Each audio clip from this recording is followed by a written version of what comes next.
Hi everybody, today I'm over here in West 12th Street and 7th Avenue. It's December 1st and it's AIDS Day.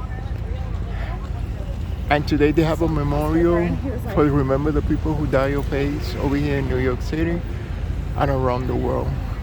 Hola mi gente, hoy estoy aquí en la calle 12 del Este y la Séptima Avenida y hoy es el día para recordar a la gente que murieron de sida aquí en Nueva York y alrededor del mundo.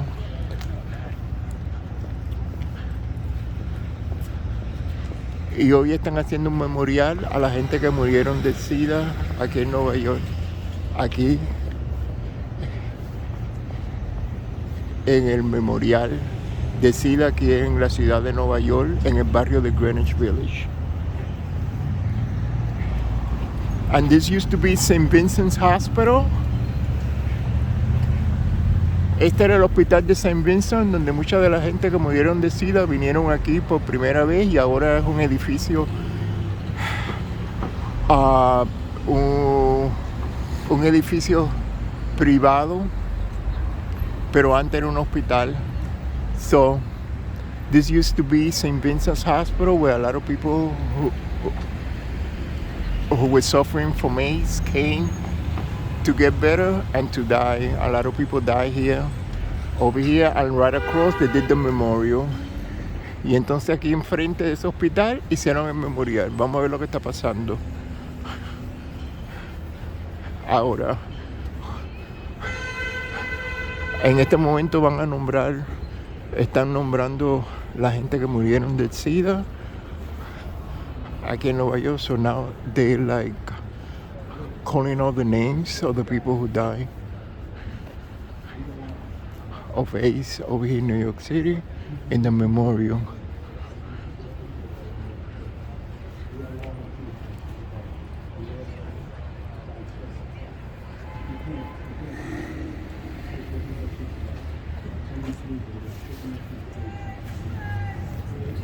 And then there's gonna be a candle vigil. Y después va a haber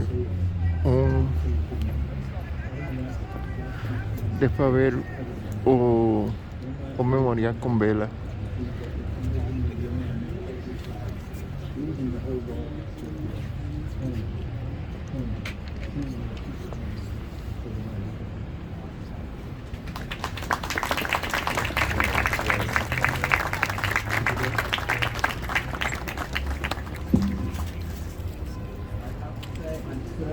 Just looking out at this crowd, I'm just so delighted that I think I'm going to just take a picture.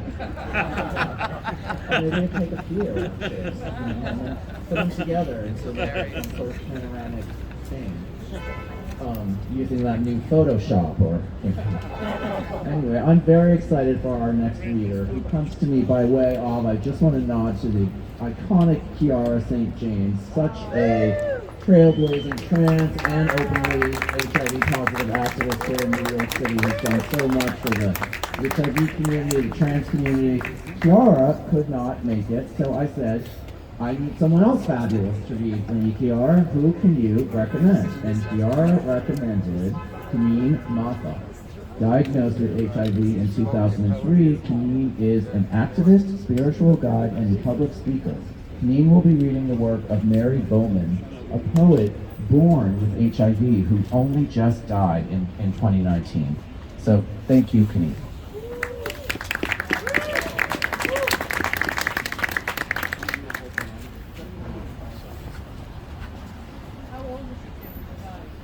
She was about 30. I know what HIV looks like. HIV looks like a child birthed through a bloody, disease-ridden canal into a world that will make dying seem worth your while. It looks like a child born with an enlarged spleen, packaged with the inability to do things.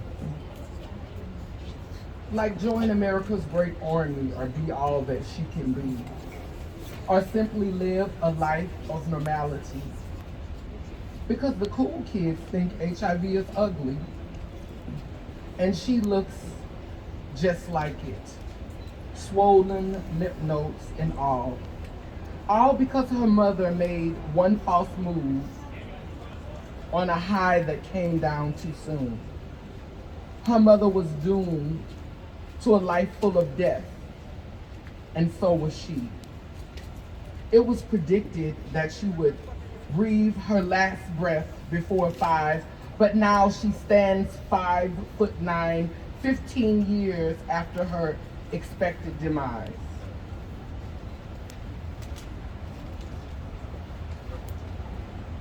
But what HIV doesn't know is that I've known what it looks like for years. I've cried its abandoned tears. I've lived with the fear of dying, being caught flying without wings. I've been found lying in cold prayers on floor 3 of Children's National Medical Center, realizing that I don't own the luxury of having cold in the winter, but opportunistic diseases left me asking Jesus when summer was really going to begin. When was I going to be able to ride my bike, arms stretched wide, caressing the wind with the same hands used by God to compose symphonies in the keys of brokenness? I know what HIV looks like. Every morning I stare into these eyes, realizing that even though my biological mother's memory cannot be found in my mind, I am only one of my siblings that carries her bloodline. I am the only one of my siblings blessed with a life full of positivity. I know what HIV looks like. And I will continue to live my life exposing the ever-changing face of HIV so that the world will no longer know bullies. Knowing what HIV looks like comes with the price of my life nailed to a ruthless disease. But I'd rather die telling people what HIV looks like than to live knowing I haven't said a word.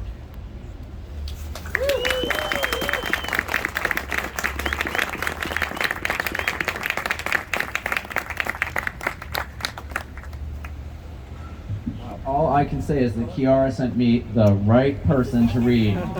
Right? Once more.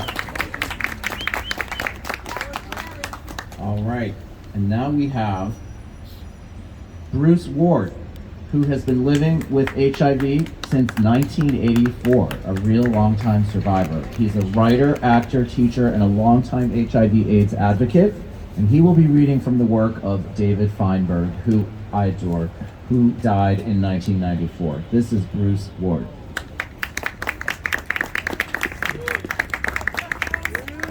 Thank you. In the epilogue to David R. Feinberg's second and final novel, Spontaneous Combustion, the impish and highly sexual narrator, B.J. Rosenthal, foresees what the future will be like after the cure to AIDS is found in 1996. And this is actually dedicated to the 93 friends and colleagues I had who died before 1996 when the protease inhibitor cocktail emerged. These are excerpts. The mood of the country is jubilant as hundreds of thousands of ecstatic fags and dykes gather spontaneously for ribald celebrations in Golden Gate, Griffith, and Central Parks with enthusiasm unrivaled since V-Gay Day at the close of the Second World War. For 7 days, the entire island of Manhattan becomes a clothing optional zone. Joyous lezzes block traffic on the Golden Gate Bridge with an enormous dental dam sewn together from all of the discarded units that are no longer necessary for safer sex. Jesse Helms, John Cardinal O'Connor, Andrew Dice Clay, and Axl Rose remain at large. Rumors persist they had been kidnapped and held in a tiny cell and were being punished merely by being subjected to one another. Act Up Chelsea disclaims all responsibility.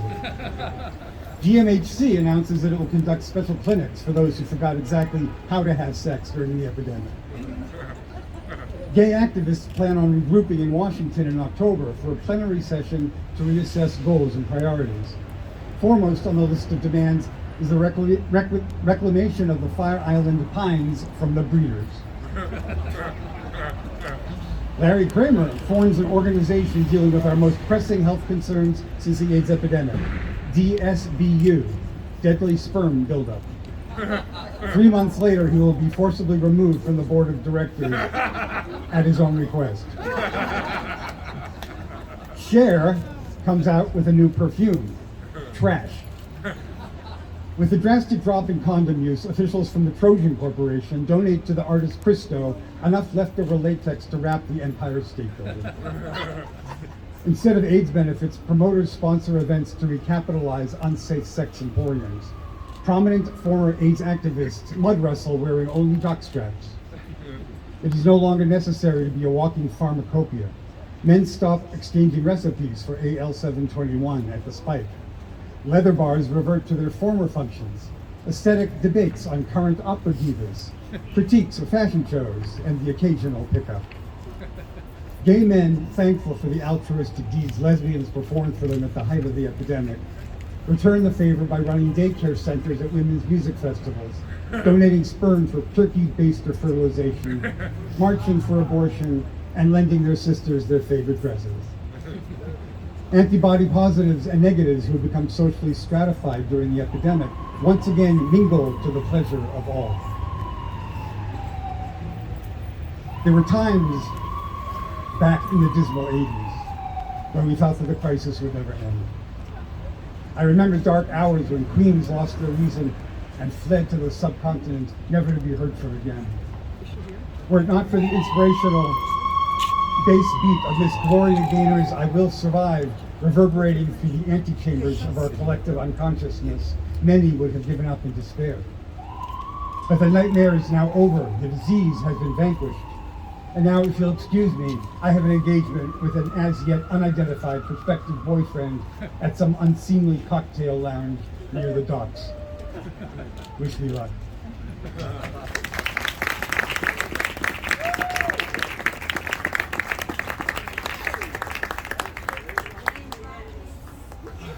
All right, wowza, we have one reader left, but before that happens, I wanted to ask all the readers, since we will have a moment before the Candlelight Vigil starts at 6, if they could, if after the final reader reads, if everyone who read can come right here so I can get a group shot and say a few words to you really quickly. Alrighty? Our final reader, such a dear friend of mine, and so many, is Ivy Kwan Arce, who was diagnosed with HIV in 1990 and is the mother of 2 sons, an artist, designer, and activist. She will be reading from the work of B. Michael Hunter, who died in 2001. This is Ivy.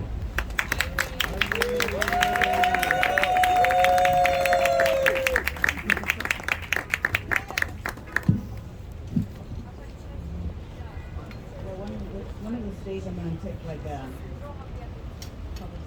class. Thank you. Thank you, Tim, for dragging me into this. I want to dedicate my reading to John Manzone, who was a partner and ex-husband of Bert, Roman Reed. John Manzone started Aperture and has a website that's called What I Miss, that continues to engage family members through now 15 years after Bert has died, to have conversations, and it invites young people also to activists to discuss about HIV and AIDS. So it's a live website, has all his poems.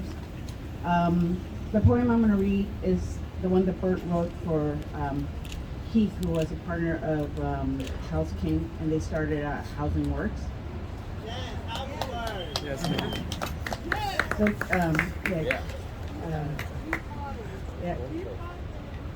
So I also want to dedicate this poem, which he wrote for 4 active activists in the early 90s to the long-term survivors that are here tonight.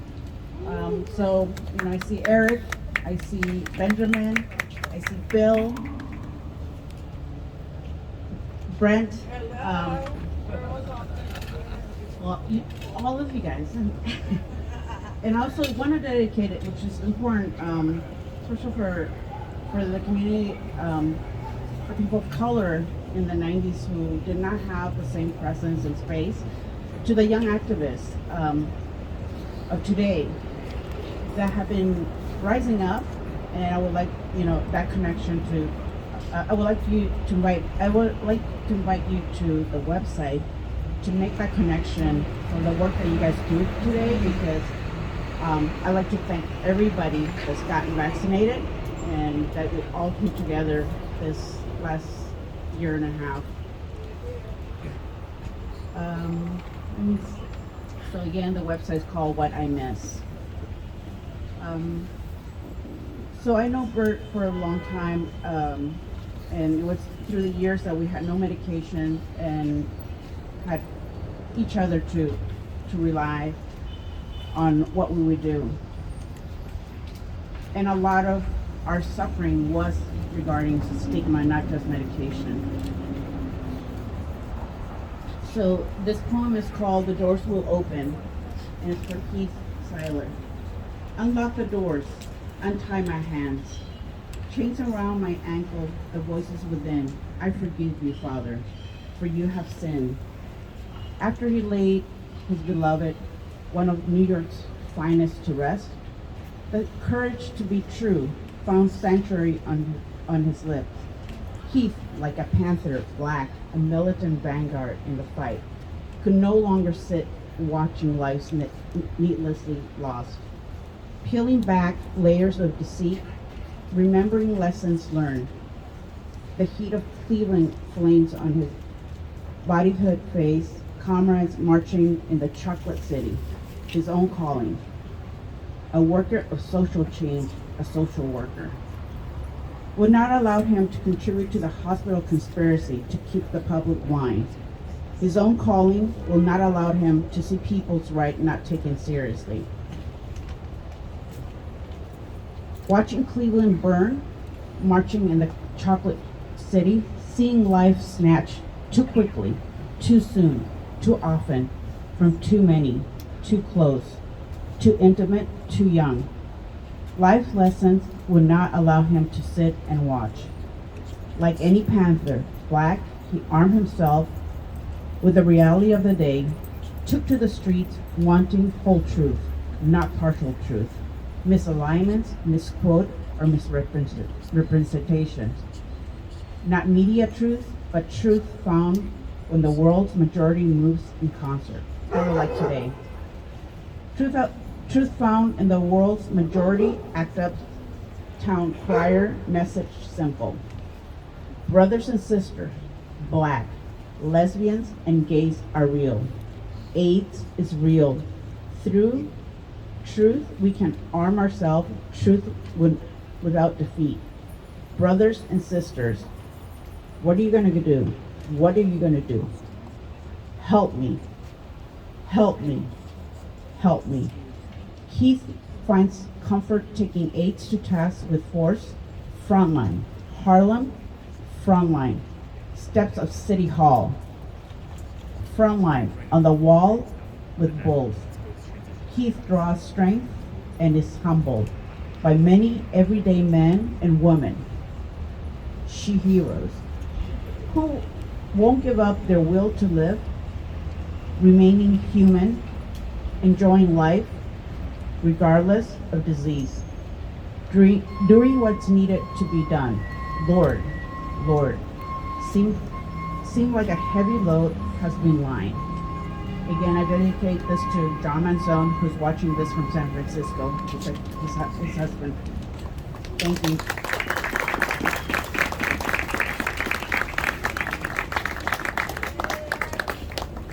Thank you all so much for coming to this reading. This was so special. Would all the readers come up here quickly so we can just give us all one collective hand?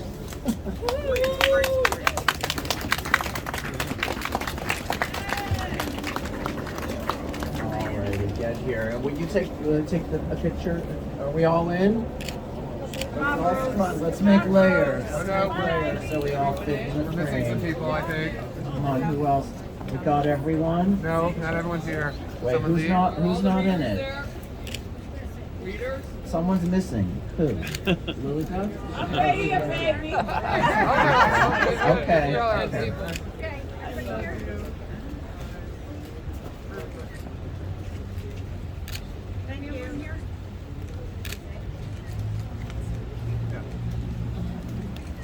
Okay, we love that paparazzi moment. Thank you.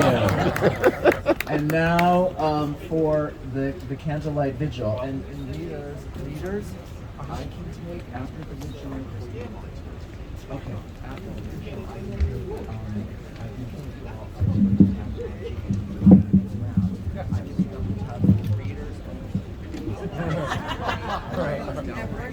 Thank you, Tim, so much for organizing this wonderful reading. Again, I'm Dave Harper. I'm the Executive Director of the Memorial, and I'm so thankful to have you all here tonight.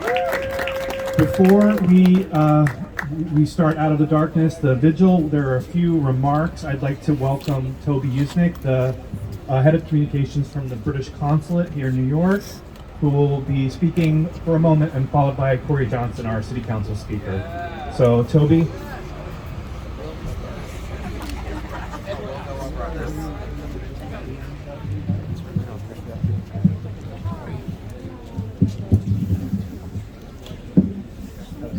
Great job, Tim and guys. Thank you all very much for having me tonight.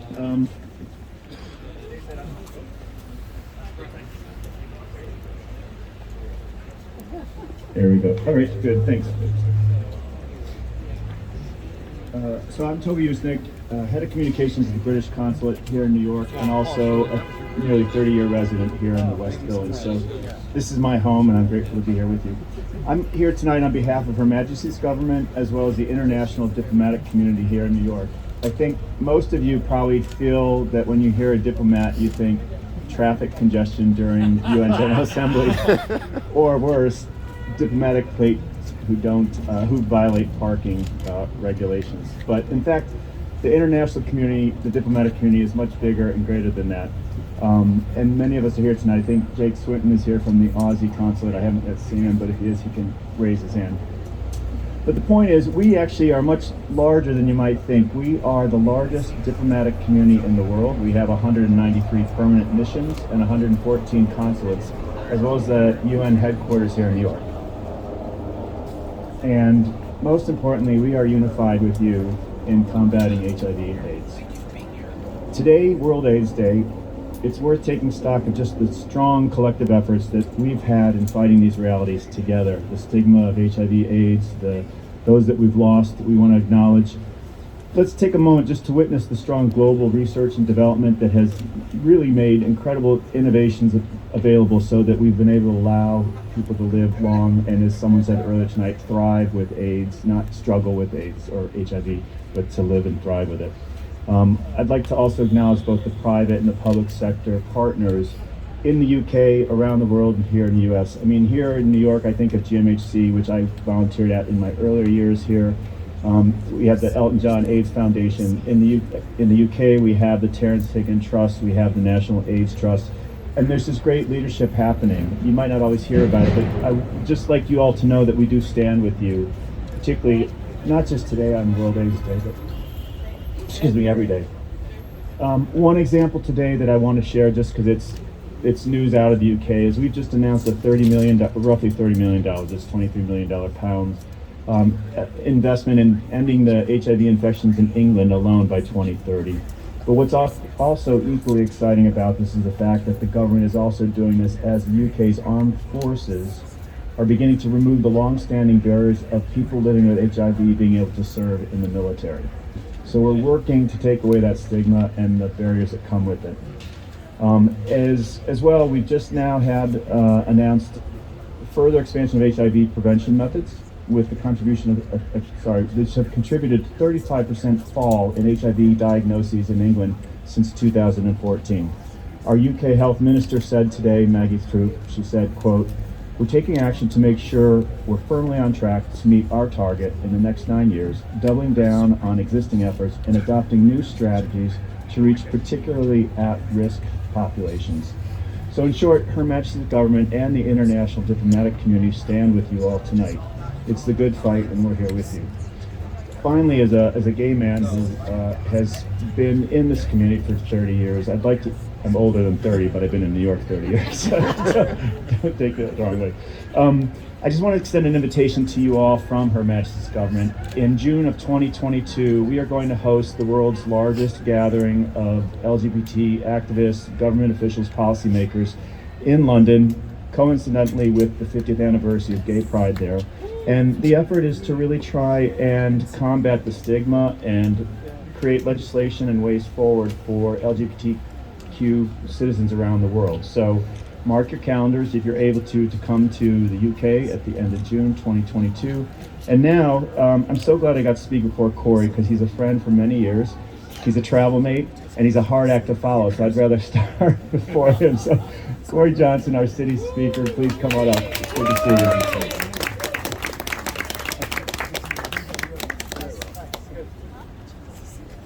Hi everyone, good evening. My name is Corey Johnson. I'm the Speaker of the New York City Council, and I am HIV positive. I am honored to be here tonight with all of you on World AIDS Day and on this 5th anniversary of this memorial at the New York City AIDS Memorial. As you all know, this memorial is the culmination of years of incredible advocacy and planning, and my deepest thanks goes to the memorial's co-founders, Paul Kelterborn, I don't know if Paul's here yet, and my good friend Christopher Tepper, who's here as well. They were the visionaries behind getting this done. I also want to acknowledge my friend Toby, who just spoke before me from the British Consulate, and I want to thank the British Consulate for joining us this evening. Standing here this evening, I remember back to October of 2004, when I was 22 years old, and I found out during a routine physical examination that I was HIV positive. I am alive today, and have been able to serve the city that I love because of activists, organizers, doctors, nurses, and researchers, all who worked tirelessly for decades to ensure that treatments would be funded and that those living with HIV and AIDS would not be ignored. LGBTQ plus people around my age often point out that we're standing on the shoulders of giants. And this isn't meant to sound modest or catchy, it's meant to serve as a reminder.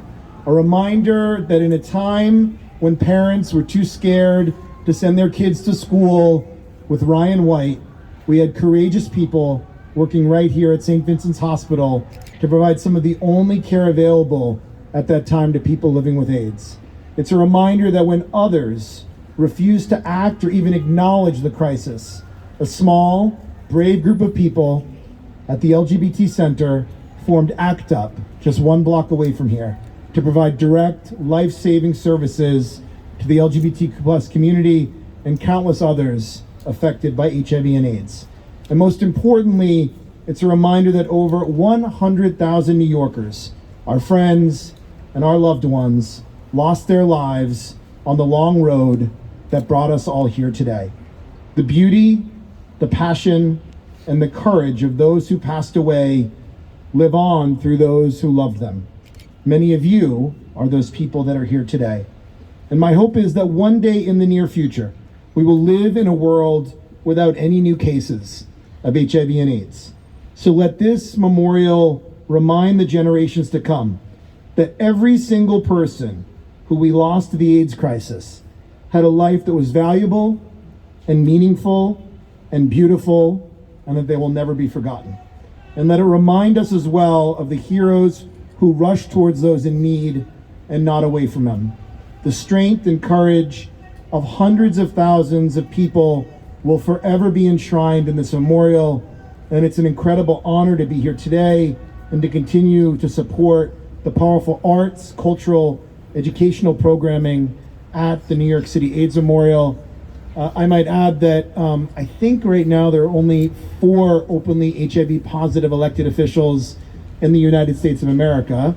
I am the only one in the state of New York who is openly HIV positive, and I will be leaving my position on the City Council on December 31st. And it has been a complete honor and privilege to serve the city that I love and to serve this amazing district. But I am fortunate, you all are fortunate if you live in this district, and the entire city is fortunate that my successor, who I'm going to introduce here tonight, Councilmember-elect Eric Botcher, who's going to do a fantastic job serving in the City Council. And I also want to acknowledge that Councilmember-elect Christopher Marte, who represents District 1 in Lower Manhattan, is here tonight as well, and he's going to be a great member of the City Council. So I want to call up Councilmember-elect, my successor, my former Chief of Staff, Eric Botcher. Thank you all.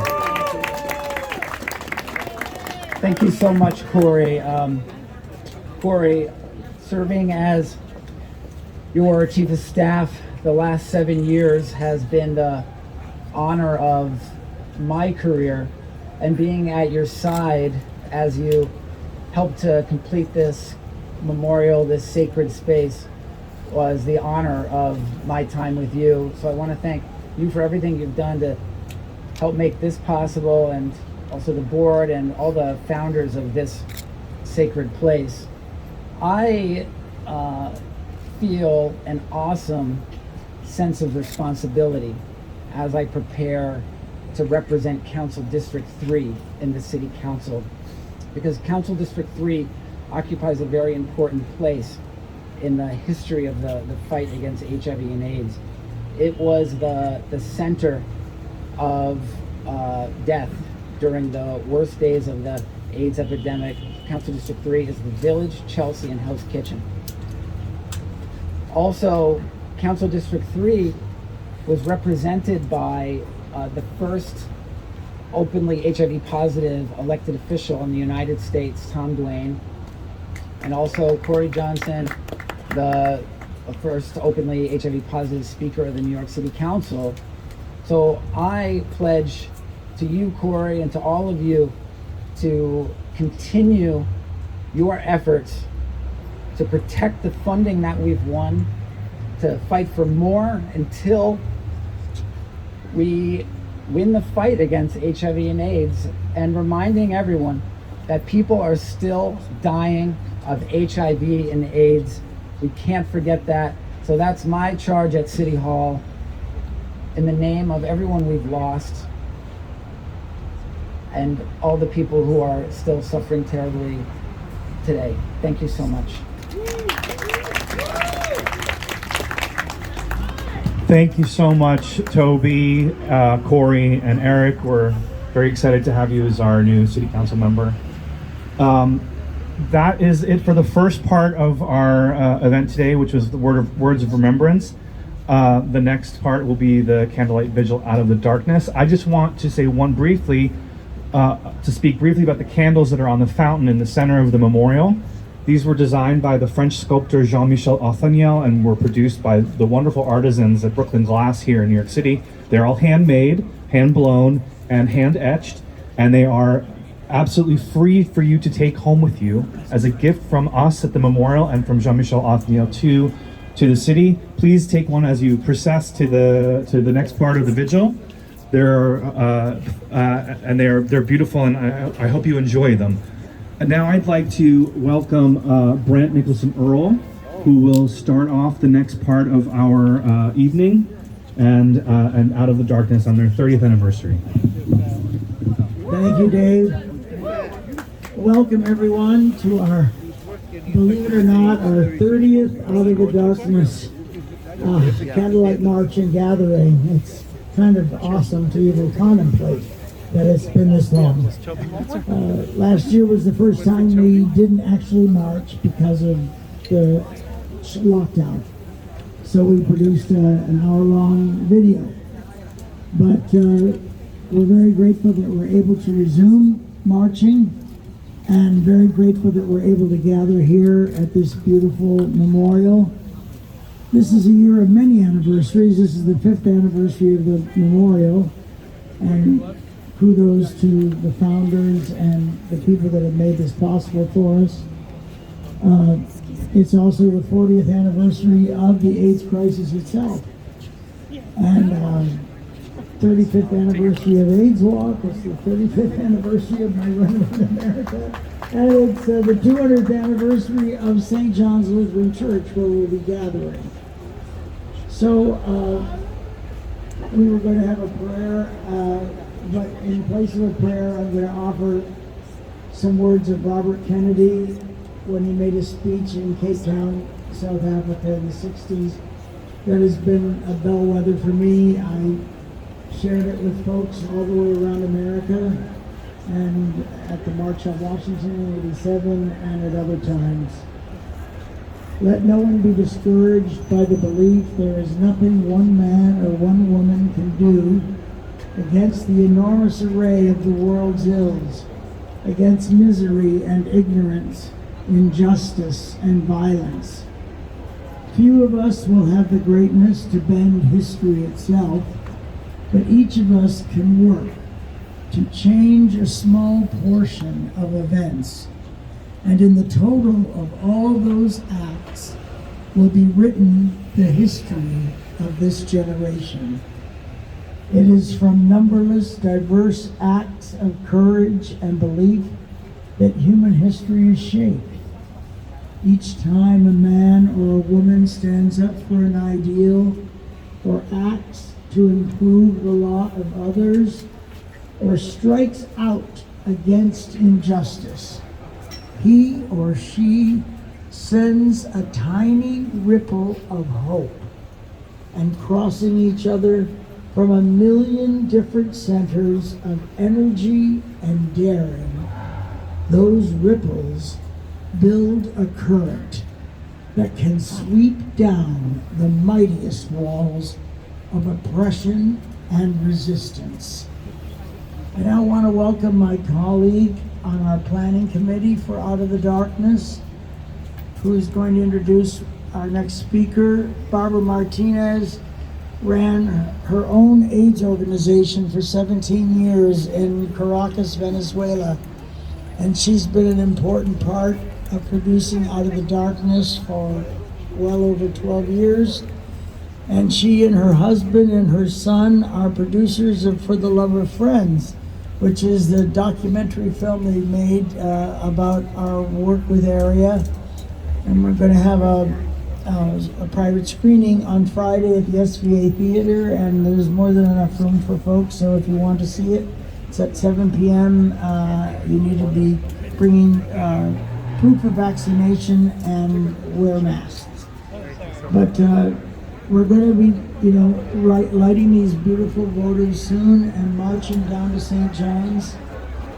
But before we do, we have a few more speakers, and we're also going to read some names and remember especially all the people who died of AIDS at St. Vincent's across the street. Please welcome Barbara Martinez.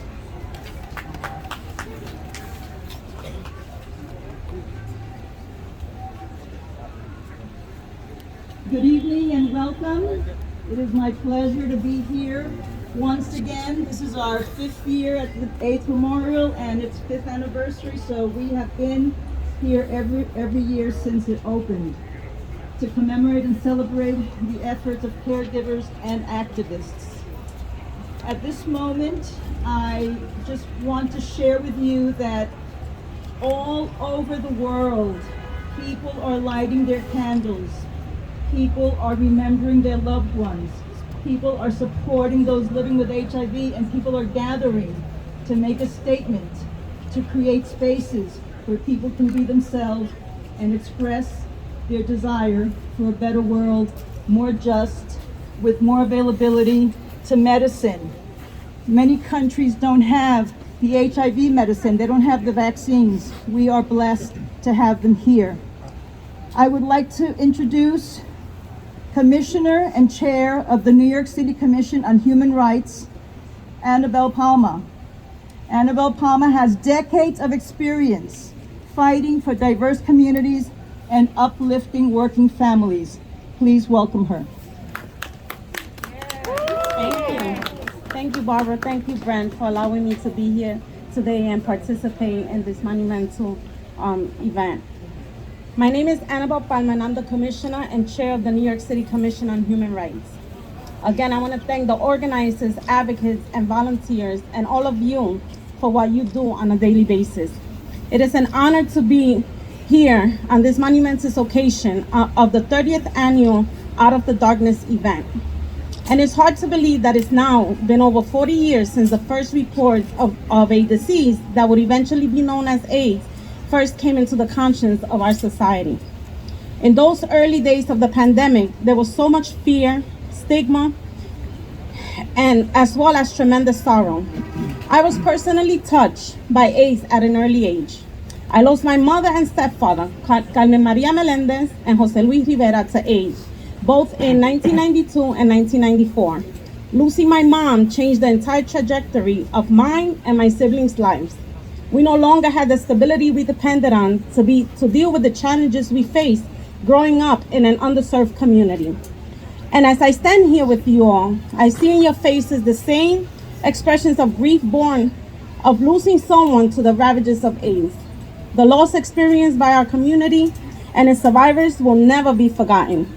And now, decades later, we are once again faced by a global pandemic. Fear, misinformation, and politicization have once again reared their ugly heads. And again, we see the most marginalized communities suffering the greatest losses.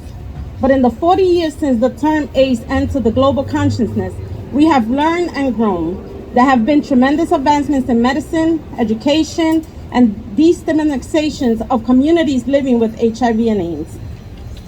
The lessons emanating from this movement, harnessed by HIV/AIDS activists right here in New York City, by all of you, have benefited the world and will continue to inform our collective response to the COVID-19 pandemic. We at the Commission of Human Rights are here, fighting side by side with you and against stigma and discrimination. We continue to stand with you to finally eradicate HIV/AIDS and to meaningfully support all those living with it. When I lost my mother in 1994, there was no hope for us. We were lost. But today, 30 years after the first Out of the Darkness event, there is. I will continue to fight our fight to ensure all moms, dads, brothers, sisters, siblings, and all New Yorkers are given a fair chance to grow and flourish in life without fear of being treated differently for who they are. Thank you so much for the work you continue to do.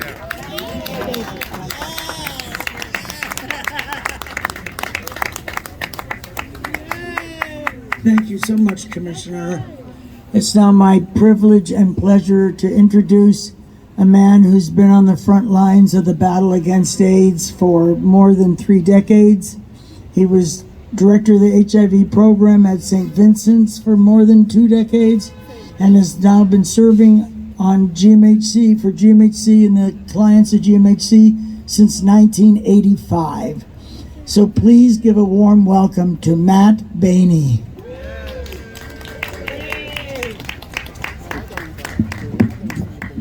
Hi, everybody. I hope you can hear me.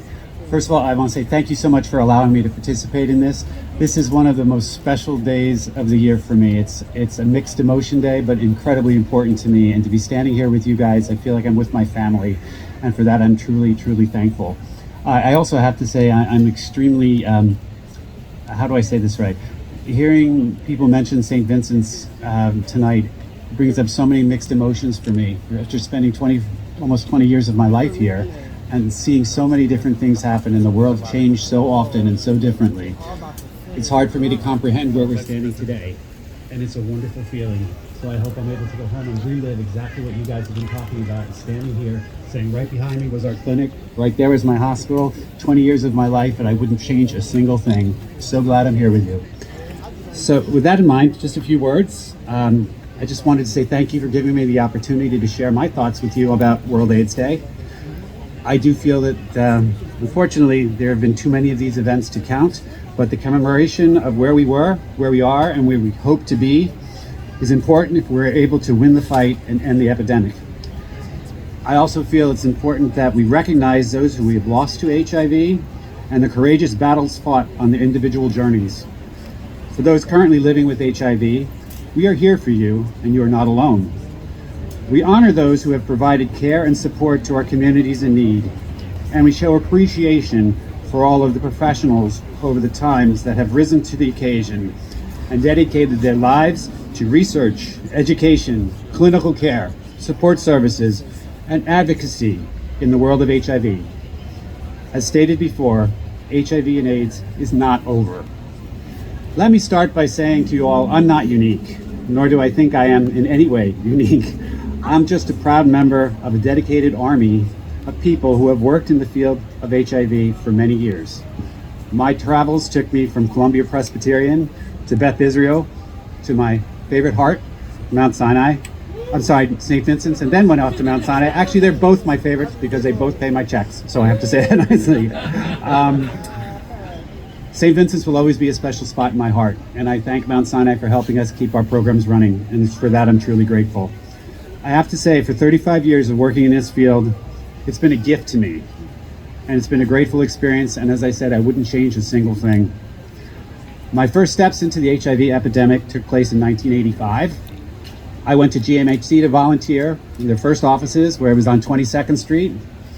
I went to see what I could do. I was very young, very naive, and I knew that something was going on, but what could I do to help?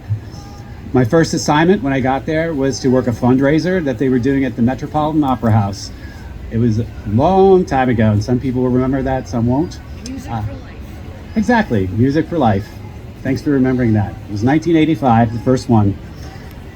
When I went to that event, my partner at the time was very upset, and he really did not want me to go. In fact, he forbid me to go, and he was afraid. He was afraid of HIV. Needless to say, I went anyway, and that relationship went away as well. So that was it. When I moved to New York City in 1986, I began my volunteer work with GMHC on a much more regular basis. I ran a buddy team for GMHC since that time. There was no real way to fully prepare us for what we saw as we walked in the doors of these various apartments, nor would there be any way that people could prepare us. But after all, we were all in crisis mode, every single one of us, both our clients as well as the people who were working there as volunteers. And we ran through and we did what we needed to do, and we didn't look back. Nothing stopped us. We're an army, we're crisis, we're here. I have to say that working with the clients of GMHC at that time is something I will never forget, as it's brought out the best in me, and it brought out the best in so many other people that I saw, and it changed my life. Your face is making me happy. Thank you. Each of us, as we stand here, has all had our own personal losses. I lost many friends. I lost 2 partners at the time in those early years.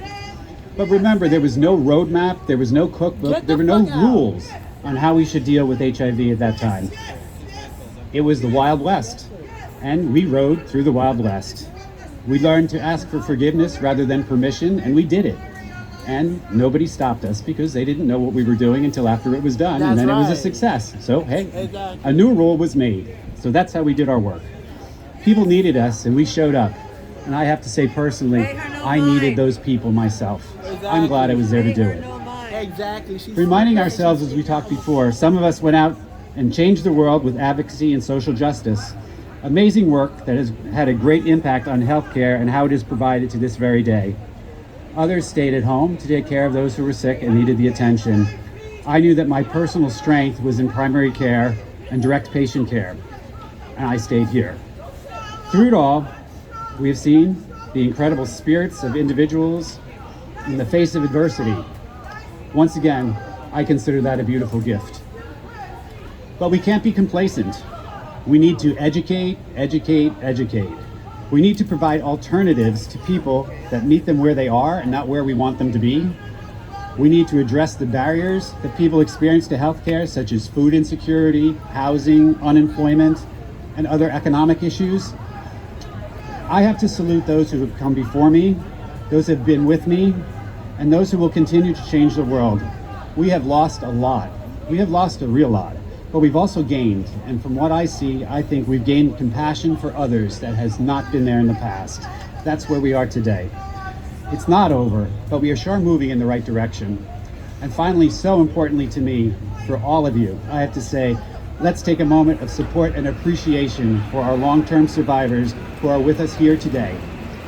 These are the people that inspire me every single day of my life. For that, I want to tell you all, you're my heroes. Thank you.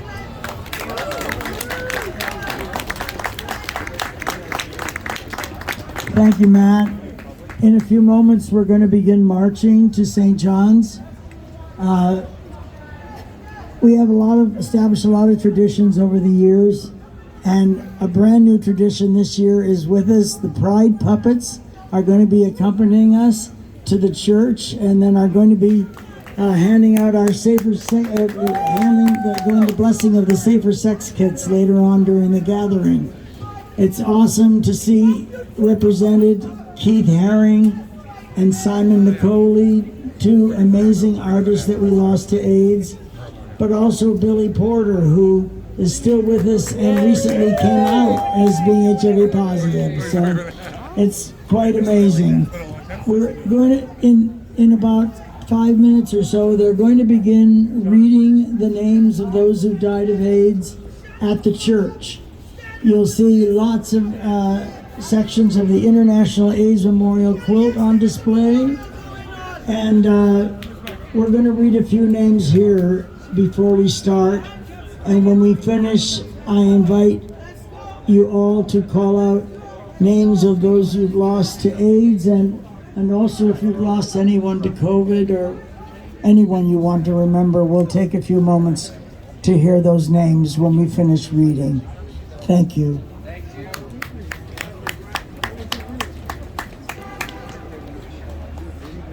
We light candles for those we've loved and lost. Jim Gibb, Francis Brady, Arthur Bresson, Bill Briley, Jeff Britton, Anthony Bruno, Dale Caldwell, Paul Harrow, Andy Carlos, Richard Harper, Guillermo Cash. All right, I'm going to continue in another Christopher video. Chadman. Until next time, hasta la próxima. A la Jay próxima. Chagan, Ron Christopher, Alberto Cintrón, Charlie Coco,